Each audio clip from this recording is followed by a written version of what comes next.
របស់លេងការនោះវិញញ៉េសួស្តីអ្នកនរគ្នាជួបគ្នាមួយខ្ញុំទៀតហើយដាច់ unboxing អ្នកនរគ្នាខានឃើញខ្ញុំ unboxing ប្រហែលជាច្រើនវីដេអូដែរឥឡូវនេះបានទៅមកដល់តោះមកចាំយូរមើលអីវ៉ាន់មួយខ្ញុំអ្នកនរគ្នាអូអ្នកនរគ្នានេះគឺជាប្រដាប់លេងហ្គេមដែលអ្នកនរគ្នានៅជំនាន់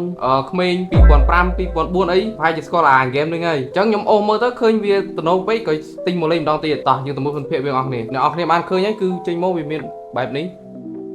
ប្រដាប់តេឡេចុចបជាហើយនឹងខាងក្រោយនេះគឺកន្លែងដាក់ថ្មអូអ្នកនរគ្នាឃើញសលេងនេះអ្នកនរគ្នាដាក់ចិត្តមាញ់ខ្ញុំឮសលេងវាធ្វើឲ្យខ្ញុំរំលឹកទៅដល់អតីតកាលខ្ញុំធ្លាប់លេងអាហ្គេមហ្នឹងខ្ញុំ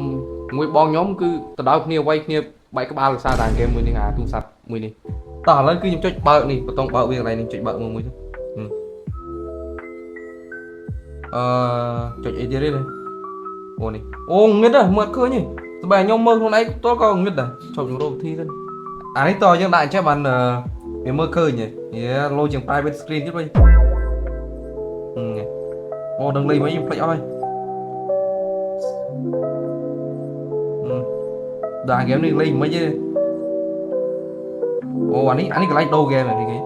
នេះអាហ្គេមនេះគឺខ្ញុំធ្លាប់លេងក៏មុនសោនសម្រាប់ទូរស័ព្ទលេងហ្គេមមួយនេះគឺវាល្អសម្រាប់អ្នកនរគ្នាដែលចង់បានអារម្មណ៍ដូចអ្នកនរគ្នាធ្លាប់លេងកាលពីកុមារអីអ្នកនរគ្នាចង់ទៅបានអារម្មណ៍នេះម្ដងទៀតអ្នកនរគ្នាអាចកំងបានខ្ញុំរេតឲ្យ7/10អ្នកនរគ្នារេតឲ្យប៉ុន្មានដែរកុំភ្លេចខមមិនខាងក្រោម